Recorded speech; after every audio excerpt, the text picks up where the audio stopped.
बहुत दुखी और परेशान है। मान्यवर, ये वही किसान है जो धरती का सीना चीर करके अन्न पैदा करता है, खेती करके अपना जीवन यापन करता है। मान्यवर, इसी के घर में पैदा हुआ बेटा सीमा पर प्रहरी के रूप में देश की रक्षा करने का काम करता है। मान्यवर, वो आज किसान दुखी है, खून के आंसू रोने का काम कर रहा है। मंत्री जी ने बताया था सवाल के जवाब में कि गन्ने का 14 दिन का भुगतान हो रहा है। मान्यवर, मैं बड़ा विनम्रता से कहना चाहता हूं, आपके प्रयास सराहनीय है, आपके प्रयास सराहनीय है, लेकिन ऐसी क्या मजबूरी है इस बजाज शुगर मिल के 15 मिल इस बार का भी भुगतान नहीं कर पाए।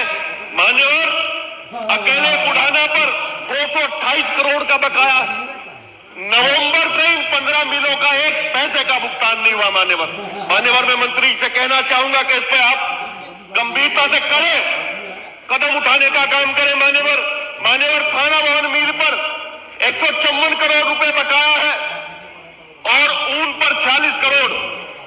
मान्यवर, चाहे किनौनी हो,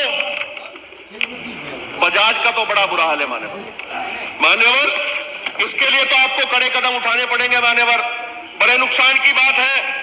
मान्यवर, पिछले वर्ष का बकाया शामली, नवाबगंज और मलकपुर में, शामली से चूंकि वहां की जनता ने मुझे प्रतिनिधित्व देने का मौका दिया था, वहां की जानकारी मैं ज्यादा रखता हूं। 103 करोड़ रुपया मान्यवर, 103 करोड़ रुपया पिछले वर्ष का बकाया है। कोई ऐसी नीति बना ले। मान्यवर, आपने बड़ा प्रयास किया, उस समय धरना वहां चला, वहां किसान यूनियन और अन्य संगठनों ने धरना भी चलाया। मान्यवर, आपने बड़ा प्रयास किया, मैं उसकी सराहना करता हूं, लेकिन खाली सराहना से क्या फायदा?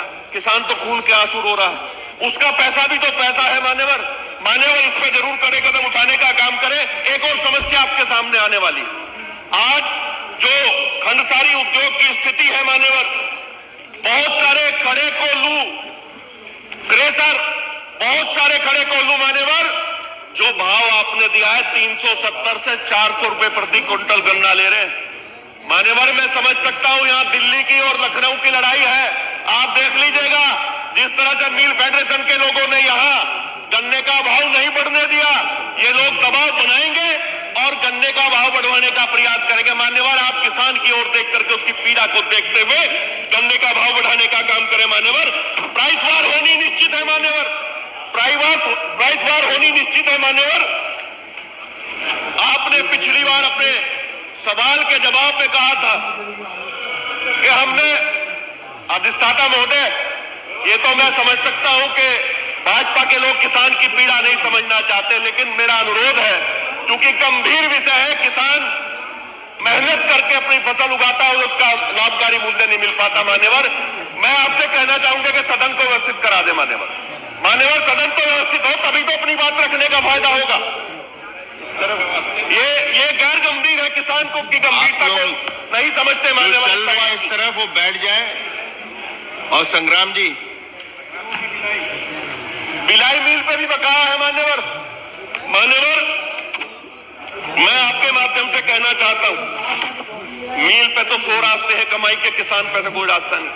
अपने बच्चों की फीस समय पैदा नहीं कर पाता किसान। मान्यवर, बड़ी दिक्कत है, खाद महंगा, बीज महंगा, हर चीज में महंगाई। मान्यवर, जब देखता है स्कूल की तरफ को अच्छी शिक्षा दिलवाने की जब बात करता है, किसान सोचता है कि मेरा बच्चा पढ़ेगा, आगे बढ़ेगा और खेती से मेरा पीछा छोड़ेगा, तो स्कूल की भारी फीस उसका सारा बजट खराब कर देती है। बच्चियों की शादी नहीं कर पा रहा। मान्यवर, जो पीड़ित है, बीमार है, उनका इलाज नहीं हो पा रहा। मान्यवर, मैं आपके माध्यम से कहना चाहूंगा कि आज किसान की बड़ी दुर्दशा है। 38 बीज की बात अगर मैं करूं मान्यवर, आज तक आपके शोध संस्थानों ने इस तरह का अच्छा बीज लेकर के नहीं आए, क्योंकि वो तो रोगी हो गया। 38 तो मान्यवर रोगी है, किसान की जान कैसे बचेगी? मान्यवर, मैं आपके माध्यम से बार बार यही कहना चाहूंगा, एक तो मान्यवर मंत्री जी ये जरूर बता दें कि शामली मिल को ऐसा क्या विशेष पैकेज दे दिया कि पिछले साल का भुगतान आपके बार बार प्रयास करने से दे नहीं रहे हो। मान्यवर, 15 मिल बजाज के 1 पैसे का भुगतान करने को तैयार नहीं दिखा। नवंबर से कोई पैसा कोई भुगतान करने का काम नहीं किया। मान्यवर, किसान की दिक्कत है, किसान बहुत पीड़ा में है। मान्यवर, मिल तो सारी चीज बेचता है, किसान तो अपना खून पसीना बहा करके, खून पसीना बहाता दिन और रात। यह नहीं पता कब सड़क दुर्घटना में उसकी मौत हो जाए, यह नहीं पता कि क्या जानवर आकर के उसे खा जाए। रात को ना दिन देखता ना रात देखता, कड़ी मेहनत करके गन्ना पैदा करने का काम करता है। मान्यवर, कोई दूसरा साधन पेट पालने का नहीं है किसान के पास, कोई दूसरा साधन नहीं है। मैं आपसे अनुरोध करना चाहता हूं कि इस पर कड़े कदम उठाएं। आपने बड़ा प्रयास किया, जब जब हम आपसे मिले, चाहे आजमगढ़ का मामला रहा हो, जब भी आपसे मिले आपने किसानों की पीड़ा को सुनकर के मदद करने का काम किया। मान्यवर, एक तो बीज पे जरूर कोई बीज ऐसा हो, ये जो गलत बीज चल रहे हैं। अब बताइए मान्यवर, बहुत सारे लोग पंजाब की वैरायटी का बीज बेच रहे हैं, क्या फायदा उनसे? ना तो रिकवरी ज्यादा है ना कुछ है। मान्यवर, इस पर जरूर आप बंदिश लगाने का काम करें। आपने मुझे बोलने का मौका दिया, बड़ा महत्वपूर्ण प्रश्न है और मैं समझ सकता हूं कि जरूर आज मंत्री जी संकल्प लेकर के उठेंगे कि दोबारा से भुगतान की बात, सारे भुगतान की बात करेंगे और गन्ने का भाव बढ़ाने की बात करेंगे। बहुत बहुत धन्यवाद। अतुल।